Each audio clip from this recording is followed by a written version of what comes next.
GameRanks presents 10 things gamers' parents need to know. Yes, we're running a little bit of an advice column here, so listen up, parents. Of course, some parents out there are totally cool with gaming, but we're here to talk about the newbies. This list is a group effort made by parents of gamers, and just some gamers like me with a lot of opinions. So let's get started off with number 10. First, we want to provide a little bit of encouragement. Parents, listen, you're never too old to game yourself. Give it a try. Maybe we're a little biased, but it's definitely one of the best ways you can have fun. And the average age of a gamer is a lot higher than you think. Just think about all the people who grew up on Atari and Nintendo and arcade games, who went on to still play video games and have fun in their spare time. That could be you. Don't think just because you're over the hill you can't try and engage in games with your friends and family, because you totally can, and honestly, your kids will love you for it. If you have a kid who's a gamer, he's often spending a lot of his time playing games, and that's time you're not spending with them. So get over yourself thinking you're too old for video games and give it a try. Honestly, you might have some fun, and maybe you'll thank us. Number 9, Mom, Dad, don't embarrass us on social media. Listen, if you're on Facebook and you see us posting about Uncharted or Mass Effect 4 or a new Street Fighter or something we're freaking out about, and you have no idea what we're talking about, just keep scrolling. You don't need to comment on, what are you talking about? Oh, there's so many other things to care about, like Obama, blah, blah, blah. We don't care, just get out of here. This post was clearly intended for people who know about video games. So like I said, move along. And look, maybe sometimes we want to dress up like our favorite video game character. It's not a big deal. Leave us alone. Don't worry about how much money we spent on that replica Keyblade. It's not like we're trying to not include you or be mean or anything, but we're just trying to save you the trouble. Because really, if you comment on a post about Mass Effect 4 and you expect me to explain Mass Effect 1, 2, and 3 to you, you better sit down and pull up a chair. At number 8, listen, don't make assumptions about what we're playing just by walking in the room for 2 seconds. You can't get an idea of a game we're playing just by glancing at the TV for a brief second.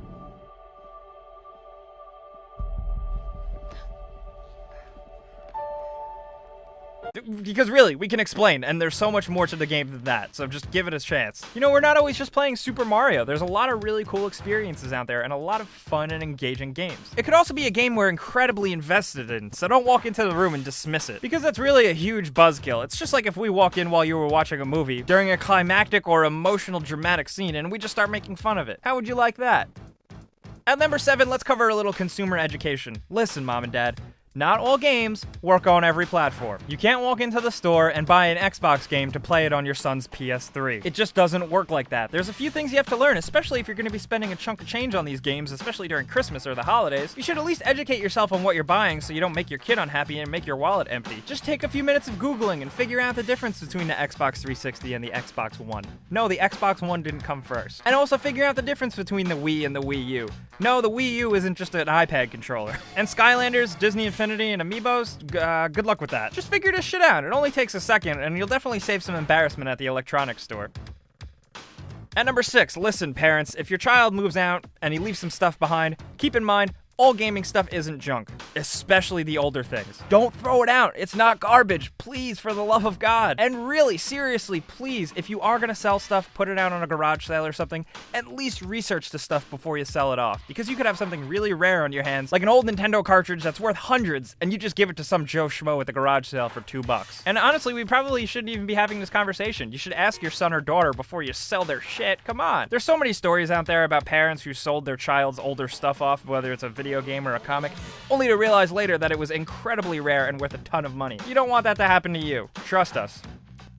At number 5, we're gonna get really advicey here. Try and get involved in your child's hobbies. Yes, this is a bit of an offshoot from number 10 about how you're never too old to try games, but also if you take the time to spend time with your kids as they're enjoying their hobby and getting to know each other and know how each other feels about different things in gaming, it'll go a long way with your relationship and the respect you have for each other. You know, maybe if you think video games are just violent, vile things that make your kids go crazy, why don't you take a step back, sit down with your kid, and let him show you what he's playing all day? Because listen, even at the end of the day, you still decide video games aren't right for your kid, which I disagree with you, but you gotta do what you gotta do. At least if you actually had a dialogue with your child about the game, maybe they'll respect your decision a little bit more, and make the whole process a little less painful for both of you. At number 4, parents, listen very closely. It's not okay to buy an M-rated game for your kids. Yes, your kid will drag you to the store and ask you to buy the newest violent video game, and the cashier goes, well, excuse me, this game is actually intended for mature audiences of 18 years or older, and you say, yeah, whatever. Maybe take a step back and think about it for a second and think about what you're buying your child. This goes back to what I was saying before about doing research about what you're buying your kids. Going to a store and buying an M-rated game for your kids, you're honestly better off just letting the kid acquire the game through other means under your nose, because that always works. That's how I play Grand Theft Auto 3. But most importantly, it really does go back on just taking a second to educate yourself on what you're buying and what you're being aware of and what you're being outraged by. And don't just follow follow the media that'll hop on a bandwagon and tell you one particular game is bad. Be more aware than that, because listen, I gotta tell you something. There's a lot worse games out there that you don't even know about that your kid might be playing right now. So definitely figure that out. At number 3, let's talk about online gameplay. Yes, the person we're playing with online is really another person in another part of the world. And no, that's not cause for immediately distrusting them. People make friends on the internet all the time. That being said, like any other online community, the gaming community does have its share of bad apples, so you gotta pay attention. Do pay attention to the groups your kids are joining and who he's talking to and playing with on a daily basis. But on the other hand, try and give your son or daughter the benefit of the doubt that they're making friends. They're not just connected to a bunch of weirdos somewhere else that you can't see. Legitimate friendships do actually develop through video games, and be aware of that. Be cautious, but be aware of that. Oh, and definitely make sure your child isn't a troll. We don't want you to be too controlling over your son or daughter's internet life, but please, for the love of God, just make sure they're not just a hate cloud shitstorm spreading vast, awful, terrible, mean, nasty opinions and insults across the internet. Because we already have enough of that, and children are our future. And through you being proactive, you can help change that. At number 2, listen, Mom, I know it's dinner time, but we can't pause an online game. An online game is live and in the moment and with players across the world. And we can't just put that on hold, especially if we're in the middle of a tense Street Fighter online match, or mid-running play in Madden, or in the middle of a tense 1v1 in Call of Duty or Rocket League. So just give us a minute and let us finish up, okay? Oh, and also, video games have cutscenes. Some of them are really long. Listen, I've been watching this Metal Gear Solid 4 cutscene for a half hour now, and I'm not gonna walk out on it just because dinner's ready. Give me another 10 minutes. I can't pause the thing. And that's really frustrating. Thankfully, they are adding pause features to game cutscenes, but still, you can't pause every game. And at number 1, parents, you need to understand this. Not every video game is called a Nintendo. There's a lot more than just Nintendo and Atari now. We have the Neo Geo, the Sega Genesis, the Super Nintendo, the Nintendo 64, the Atari Jaguar, the 3DO, the Sega Saturn, the Dreamcast, the PS2, the GameCube, the Xbox 360, the Xbox One, the PS3, the PS4, the Wii U, the Nintendo 3DS, the DS, the DSi, the 3DS XL. I can go on and on. There's just so many video games out there, and they're not all just called Nintendo. And they're not just all called Nintendo. That's so frustrating. You can't do that. Or personally, with my parents, they try and be a little more progressive. They call everything the PlayStation. Yes, the PlayStation. Parents, listen, video games are bigger than they've ever been. It's a brave new world out there and an exciting medium full of fun, action, adventure, drama, friendships, and basically anything else you can think of in any medium. So pay attention, be receptive, be accepting, be educated, and don't be afraid of letting your children have a little bit of fun.